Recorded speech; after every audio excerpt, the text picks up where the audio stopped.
to go back to the workforce job creation issue, and there was another question that I got about asking you where you stand on Trans-Pacific Partnership.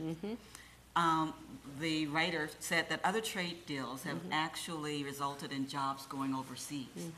And when people lose their jobs, they have or have lower paying jobs, it decreases customers. Right.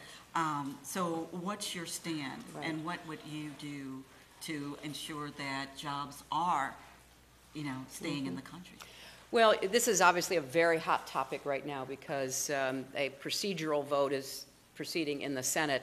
And I've been very clear on this. I've said over and over again, any trade deal that I would support must increase jobs, must increase wages, must give us more economic competitive power around the world to sell our products, and must be good for our national security.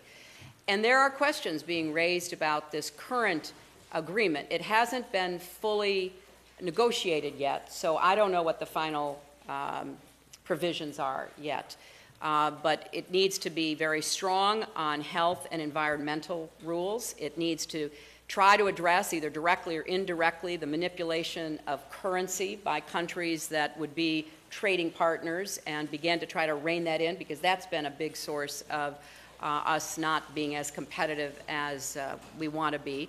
And we also have to address, there's a provision in this, as we are told, that I wrote about and warned about in my book, that gives corporations more power to overturn health and environmental and labor rules than consumers have, and I think that is a problem. So I have said I want to judge the final agreement. I have been for trade agreements. I have been against trade agreements. I've tried to make the evaluation depending upon what I thought they would produce, and that's what I'm waiting to see. And there are some amendments being proposed in the process right now that would direct the administration to cover certain issues or to negotiate a certain way that I think have some merit. I want to see how that turns out as well.